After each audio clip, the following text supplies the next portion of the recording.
오늘 동영상을 선택에 대한 것을 보았는데 오늘 말씀하고 연관이 되어 있습니다. 여러분 지금까지 살아오시면서 선택을 잘하게 해달라고 기도한 적이 있습니까? 우리가 하나님 이게 필요해요. 이거를 주세요.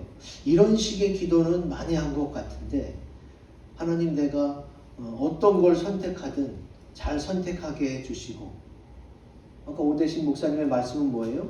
그리고 자기 전에 기도는 내가 이미 선택을 많이 했잖아요. 그날 하루. 그 선택 중에 혹시 잘못된 것이 있어도 그것을 선하게 바꿔서 하나님의 뜻대로 잘 인도해 주세요. 그러니까 아침에 일어나서는 오늘 하루 선택을 위한 기도를 하는 거예요. 그리고 밤에 잠자기 전에는 혹시 잘못한 선택을 위해서도 기도하는 거예요. 이게 굉장히 중요한 것 같아요. 왜냐하면 여러분 제가 좋아하는 철학자 중에 샤르트르라고 있습니다. 그 사람이 한 유명한 말이 뭐냐? 나는 나의 선택으로 이루어진다. 이 사람만 그런 게 아니라 우리 모두가 다 마찬가지예요. 내가 좋아서 선택하고 또 원하지 않아서 선택한 것도 있어서 지금의 내가 된 거지. 그리고 앞으로도 그렇게 될 것입니다. 오늘을 포함해서 2025년도가 딱 열흘 남았어요. 이제 10손가락만 하나씩 꼽아서 지나면 올해는 마치게 됩니다. 이제 우리는 많은 선택을 해왔어요. 한 사람의 인생에 있어서 선택은 굉장히 중요하고 그 선택을 위한 기도도 굉장한 중요성을 가지고 있습니다. 오늘 우리가 성탄 감사 예배를 드리는데 제가 한번 인터넷을 찾아보니까 전 세계 160여 개국이 성탄을 지키더라고요. 우리만 지키는 게 아니고 우리나라만 그러는 게 아니에요. 전 세계에서 종교랑 상관없이 성탄절을 지키기도 하고 쉬기도 하는 거지. 그리고 아직도 전 세계 80억이 넘는 인구가 있는데 아직도 부동의 1위는 기독교예요. 많은 사람들이 예수님을 구원자로 구주로 믿고 있는 거지. 디모데전서 4장 10절 같이 읽습니다. 시작. 이를 위하여 우리가 수고하고 힘쓰는 것은 우리 소망을 살아계신 하나님께 두미니 곧 모든 사람 특히 믿는 자들의 구주시라. 아멘. 기독교인에게만 예수님이 구원자, 구주가 아니라 예수님은 모든 사람에게 구원자로 구주로 오셨어요. 근데 그렇게 믿고 받아들이는 사람이 기독교인이 된 거고 그렇지 못한 다른 종교를 믿거나 아니면 믿지 않는 그런 분들이 있어도 그들에게조차도 주님은 구원자로 오셨다는 거예요. 왜냐하면 우리의 선택을 존중해서 내가 평생을 안 믿다가 죽기 바로 직전에 믿었어. 그래도 주님이 그 영혼을 구원하기 위해서는 어떻게 해요? 믿지 않는 자들을 위해서도 구원자로 구주로 오셔야 되는 거예요.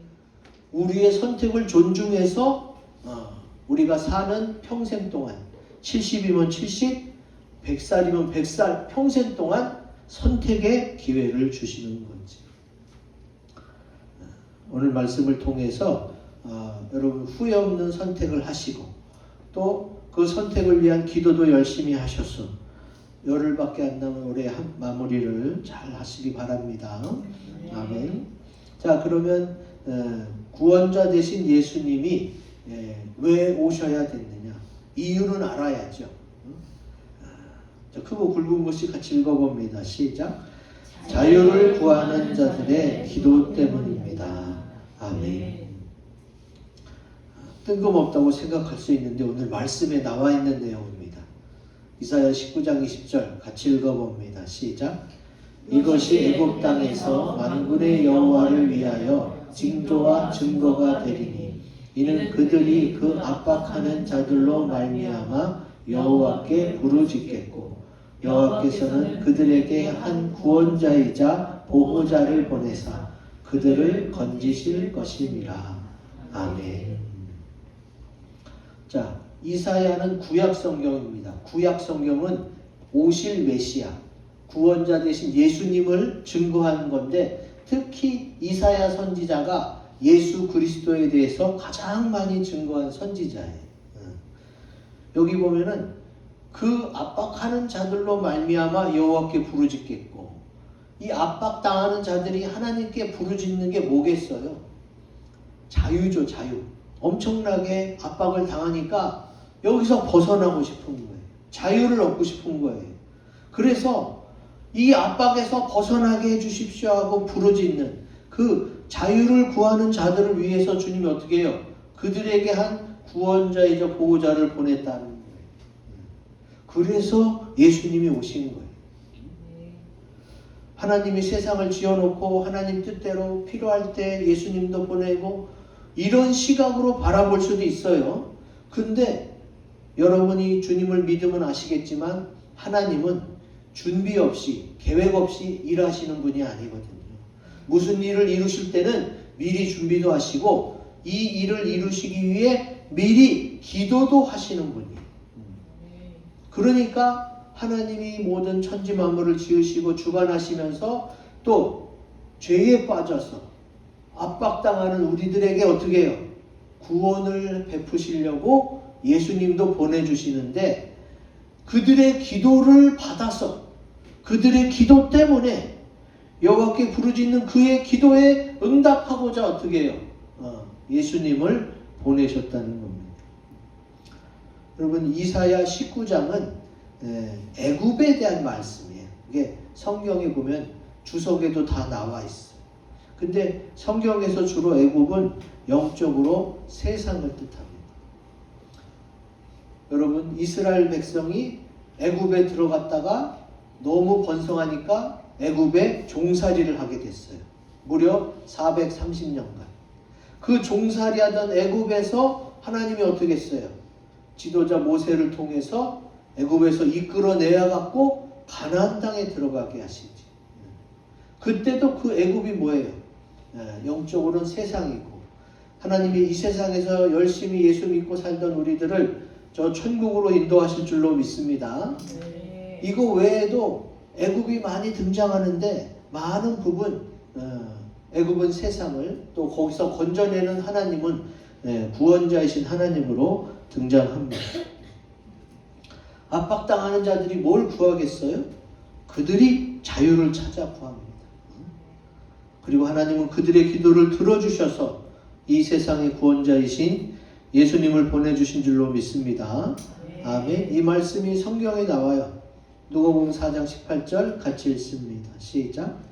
주의 성령이 내게 임하셨으니 이는 가난한 자에게 복음을 전하게 하시려고 내게 기름을 부으시고 나를 보내사 포로된 자에게 자유를, 눈먼 자에게 다시 보게 함을 전파하며 눌린 자를 자유롭게 하고. 아멘. 여기 이제 자유가 자주 등장하시죠. 여기서도 자유, 여기서도 자유. 성령이 임하실 수 있는 방법은 예수님이 먼저 오셔야 됩니다. 예수님이 오셔서 우리의 죄를 씻고 깨끗해진 심령 육체에 성령이 임하시는 거거든요. 그리고 예수님도 성자 하나님이고 성령 하나님도 하나님이세요. 기독교에서 주로 증거하는 삼위일체 하나님이 바로 여기서 나오는 겁니다. 하나님은 언제나 구하는 자에게 주세요. 이 말은 다른 말로 하면 어떻게 해요? 구하지 않으면 못 준다는 거예요. 하나님의 방법이에요. 구해야 줘요. 제가 모태신앙으로서 목회자를 지금껏 하고 있는데, 제가 만난 그리스도인 중에 한 20에서 15%, 5명 중 하나, 4명 중 1명은 착하게만 살아. 기도는 잘 안 하고 착하게만 살아. 아이고, 하나님이 알아서 주시겠지 뭐. 여러분, 성경에 분명히 약속하고 있어요. 구하는 자에게 줍니다. 그러니까 예수 믿으면서 기도 안 하는 것은 그 사람이 잘 뭘 모르고 그러는 거예요. 마태복음 7장 7절 같이 읽습니다. 시작. 구하라 그리하면 너희에게 주실 것이요 찾으라 그리하면 찾아낼 것이요 문을 두드리라 그리하면 너희에게 열릴 것이니. 아멘. 주님은 분명히 구해야 준다고 약속하셨어요.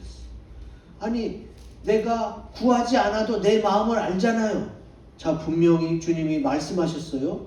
마음을 알아서 주는 게 아니에요. 구해야 주는 거예요. 제 주변에는 목사님들이 많습니다. 그리고 제가 아는 목사님 중에서는 정말로 훌륭한 사모님을 얻은 분이 많아요. 개인적으로 보면 그 친구는 나보다 별로거든요.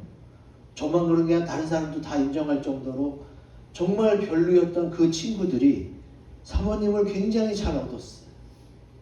이유가 뭐냐? 저보다 사모님을 위해서 기도를 많이 했어요.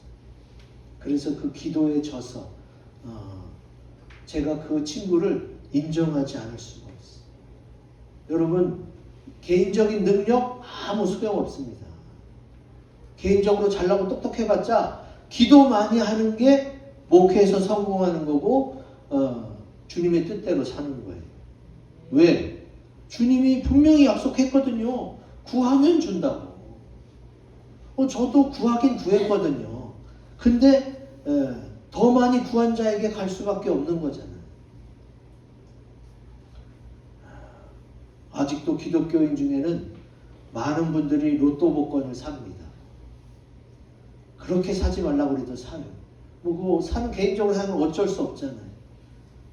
제가 설명해 드리지. 저보다 몇십 년 전부터 로또 복권을 사온 사람들이 있잖아요. 그런 사람들 순서대로 맞게 하다 보면은 나까지 차례가 오겠어요? 여러분, 확률상으로도 어렵지만 로또 복권이 하나님의 뜻대로 맞은 사람에게 있어서 그 순서상으로도 참 어려운 거예요. 나도 오랫동안 샀는데 나 지금 10년째 샀다고 저 50년 복권 산 사람 봤어. 그 사람 어떻게 이길 거예요? 복권을 사고 안 사고가 문제가 아니라 지금 기도, 간절의 중요성 말씀드리는 거예요. 간절함이, 그가 열심히 기도함이 그가 위이고 앞서면 이길 방법이 없는 거예요. 하나님은 이렇게 공평하게 일하세요. 그냥 하나님 마음에 얘는 싫고 얘는 좋아 그러고 마음대로 하는 게 아니에요. 세상에서 엿장수는 자기 마음대로 엿을 줘요. 근데 하나님은 그렇지 않아요. 하나님 그렇다면 우리한테 하나님 대접을 받을 수 있겠어요? 우리가 지금 하나님 형상대로 다 판단할 수 있는데, 이성이 있는데 그거 하나 못 구별해요? 우리를 하나님의 형상대로 지어놓고 그 사람에게 인정받을 하나님은 어떻게 해요? 하나님 먼저 지키셔야 되는 거예요. 내가 부모로서 내 자녀에게 어떤 걸 훈계하고자 한다면 내가 먼저 지키고 내가 먼저 흠이 없어야 그 자녀에게 뭐라고 말할 수 있는 거예요. 그래야 자녀가 따라오죠. 엄마 아빠도 안 지키면서 야 공부 열심히 해라. 나중에 애들이 하는 얘기가 엄마 아빠도 공부 열심히 안 해놓고 왜 나한테 그러냐고. 학생 때는 내가 공부 열심히 안 했어도 내가 학부모로서는 어떻게 해요? 나도 공부하는 모습을 보여줘야 애들도 공부 열심히 합니다. 그래야 그 말에 힘이 실리니까. 이 문화를 누가 만들었어요? 하나님이 만든 거예요. 저절로 형성된 문화가 아니라 이건 우리나라만 그런 게 아니에요. 전 세계 부모 자식 간에는 다 이런 문화가 있어요. 어쩔 수 없이. 근데 이걸 누가 만들었겠어요? 하나님이 만들었죠. 여러분, 구해야 하나님이 주신다. 이거는 변하지 않습니다. 그래서 구해야 되는 거예요. 물론 뭐 교회 와서 무릎 꿇고 몇 시간 해 그게 아니라 내가 마음속으로, 입으로 큰 소리 내지 않아도 마음속으로 예수님 저 이렇게 했으면 좋겠어요. 오늘 하루 잘 선택하게 도와주세요. 이거 몇 초 안 걸리잖아요. 이렇게 기도하면 돼요. 반드시 주님 앞에 와서 기도를 쓰고 헌금 봉투에 헌금까지 넣고 한 기도만 들어주시는 게 아니에요. 주님이 기도를 듣고 응답하시는 것은 헌금하고 상관없습니다. 내 진실한 마음을 보시는 거예요. 그것이 하나님의 뜻인가를 보는 거예요. 그러니까 여러분 헌금하고 상관없이 마음껏 기도하셔야 돼요. 그래야 여러분이 구하는 대로 받을 수가 있습니다.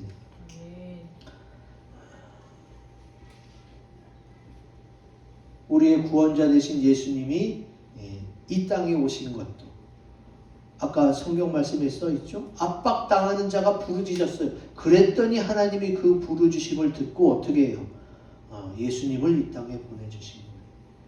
우리는 그냥 처음서부터 하나님이 이때에 예수님을 보내야지 계획을 세워놓고 계획대로 진행했을 거라는 막연한 생각을 했었어요. 근데 성경에 주님이 써놨잖아요. 압박당하는 자들의 부르짖음을 보시고 한 구원자, 보호자를 보내겠다. 그리고 그 말씀대로 보내주신 것이지. 우리는 예수님이 이 땅에 오셔서 전 세계 160여 개국에서 성탄절을 지키는데 나만 그런 게 아니구나. 다른 나라에서도 기독교가 전파됐고 예수님을 나의 구주로 믿는구나. 그리고 많은 사람들이 예수님을 나의 구원자로 구주로 영접하며 살고 있구나. 이거는 각자가 선택한 결과잖아요. 누가 정해줘서 어느 나라 몇 퍼센트는 뭐 믿어 이렇게 한 게 아니잖아요. 각자 자기의 인생을 위해서 자기의 선택과 삶을 위해서 정한 것이고 그리고 그것의 결과가 지금 이렇게 나온 거라는 거지. 다른 종교를 폄하하는 것이 아닙니다. 각자 믿는 하나님이 있을 텐데 그 하나님이 참신이고 진짜 하나님을 믿으셔야 여러분에게도 구원이 있고 평안이 임할 줄로 믿습니다. 아멘. 자, 두 번째, 구원자이신 예수님이 오시니요. 같이 읽습니다. 시작. 우리를 보호하고 건지기 위해서입니다. 아멘. 좀 전에 읽었던 19장 20절 후반부 내용이에요. 여호와께서는 그들에게 한 구원자이자 보호자를 보내사 그들을 건지실 것입니다. 그랬어. 구원자이신 예수님이 오신 이유라고 그래서 두 번째 설명은 보호하고 건지기 위해서라고 써놨어. 세상에서는 부모이지만 자녀를 낳아만 놓고 무책임하게 기르지도 않고 보호하지도 않는 그런 부모가 있기도 해요. 뭐 대부분은 그렇지 않습니다만 그런 부모가 있기도 하더라고요. 근데 하나님은 그런 분이 아니세요. 우리를 구원하시고 보호하시고 돌보시는 줄 믿습니다. 아멘. 베드로전서 1장 5절에 나옵니다. 같이 읽습니다. 시작.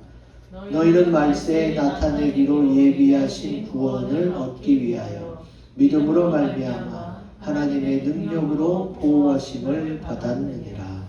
아멘.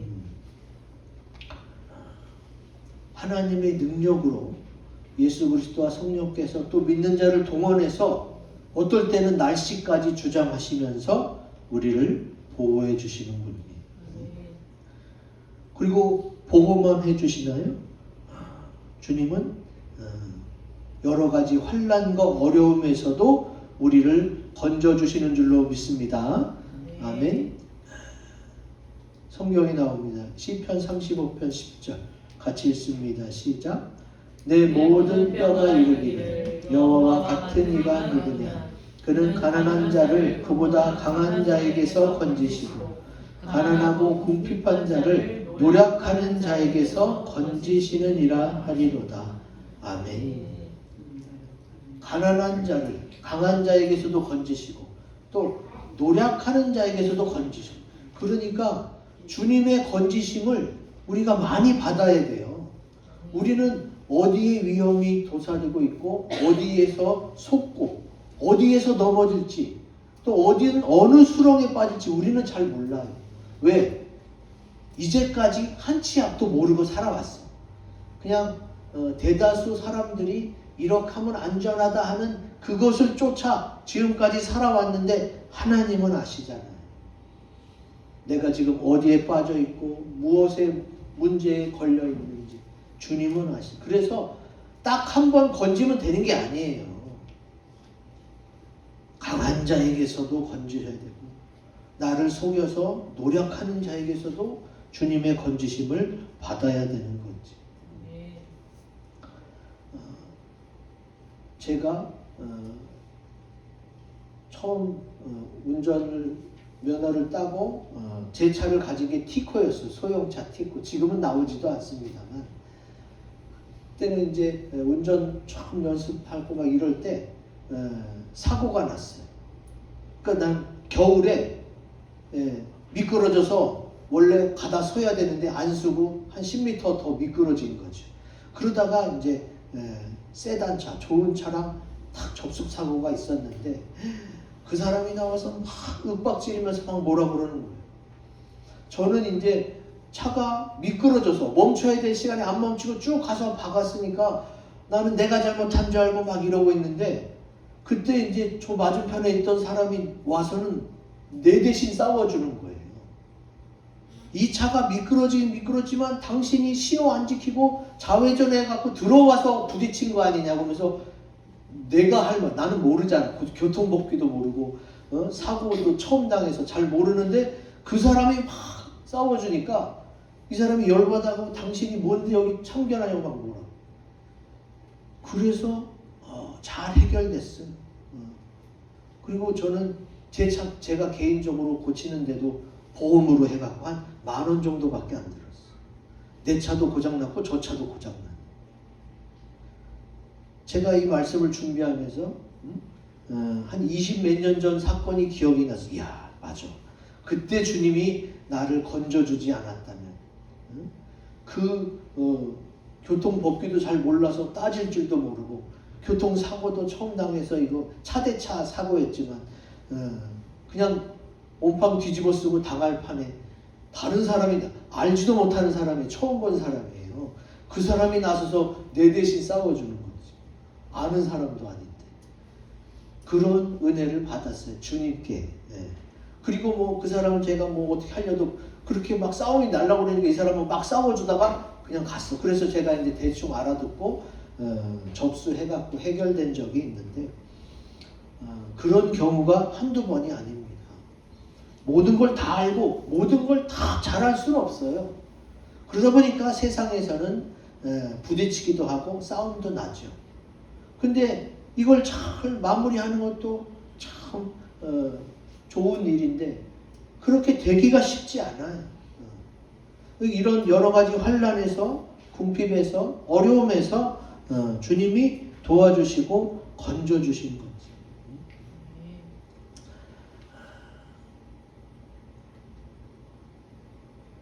교통법규도 아직 잘 모르고 교통사고에 대처할 줄도 모르는 저에게 주님이 전혀 모르는 사람, 다른 사람을 통해서 보호하시고 위기에서 건져주심을 경험하고 여러분도 뭐 저와 비슷하거나 아니면 전혀 다른 분야에서 이런 걸 경험하실 수가 있지.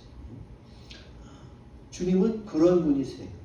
항상 나를 지켜보시고 있다가 도울 자를 찾아서 하든가 아니면 나에게 생각나게 하시든가 아니면 또 미리미리 준비한 사람을 붙여주시든가 여러 가지로 보호하시고 건져주시는 하나님이신 줄로 믿습니다. 아멘. 그 다음 구원자이신 예수님이 오신 이유 크고 굵은 곳이 읽어봅니다. 시작. 우리에게 평안함을 주기 위해서입니다. 아멘. 예레미야 50장 34절에 나옵니다. 같이 읽습니다. 시작. 그들의 구원자는 강하니 그의 이름은 만군의 여호와라. 반드시 그들 때문에 싸우시리니 그 땅에 평안함을 주고 바벨론 주민은 불안하게 하리라. 아멘. 자, 주님은 어떻게 해요? 평안함을 주신다고 그랬어요. 여러분 성탄 때 가장 많이 보이고 가장 많이 들리는 말씀이 뭘까요? 생각나요? 성탄 때마다 등장하는 말씀이 있습니다. 하늘엔 영광이요 땅엔 평안. 굉장히 말씀으로는 긴데 줄이면 그거예요. 하늘엔 영광이고 땅엔 평안. 우리가 아직 하늘나라 올라가지 않은 상태니까 어떻게 해요?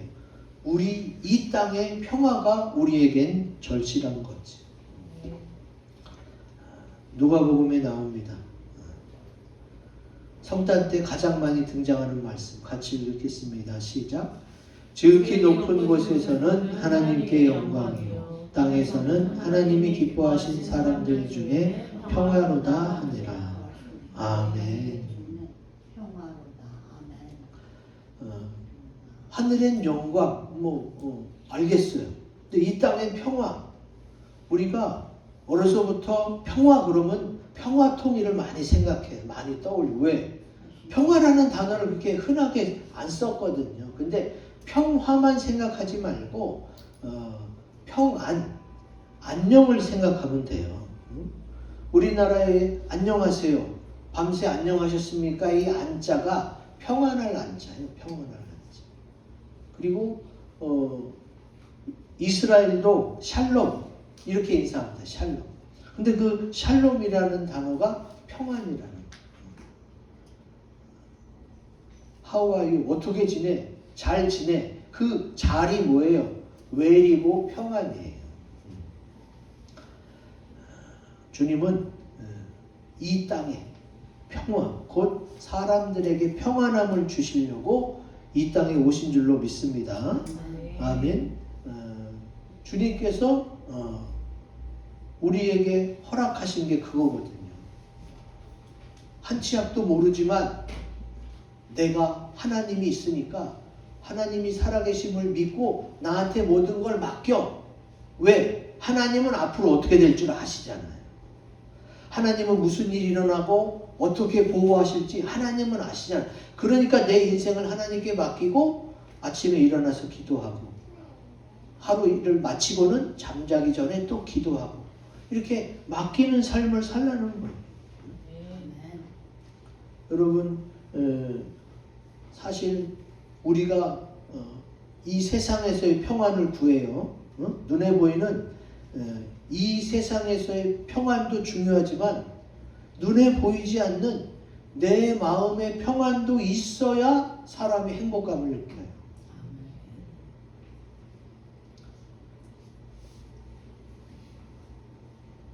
제가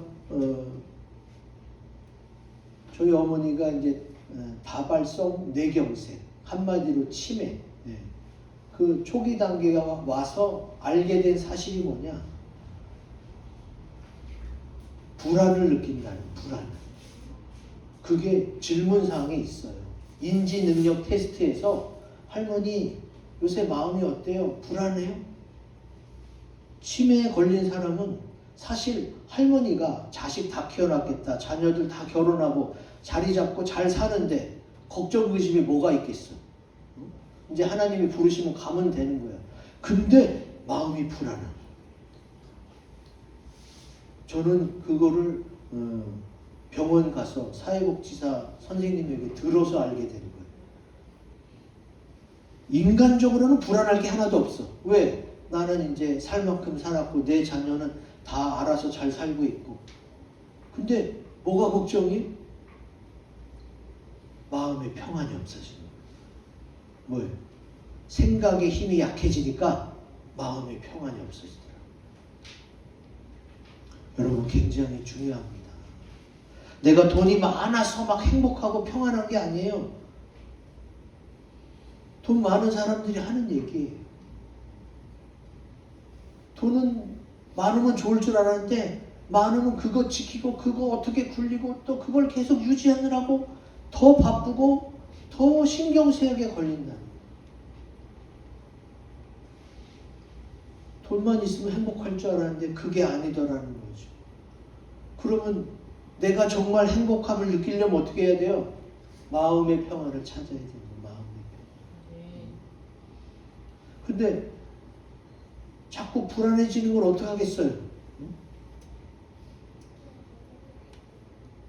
주님이 그것 때문에 평안함을 주시기 위해 이 땅에 오신 줄로 믿습니다. 아멘. 여러분, 주님을 믿고 주님께 탁 모든 걸 맡겨버리면 굉장히 평안합니다. 이거는 맡겨본 사람이 알 수가 있어요. 그래서 제가 여러분에게 권하는 거예요.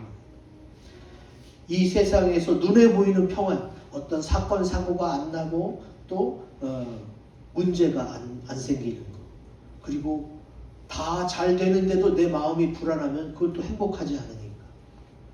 이 세상에서의 평안, 마음의 평안을 원하시면 그 평안함을 주기 위해서 이 땅에 오신 예수를 믿으시기 바랍니다.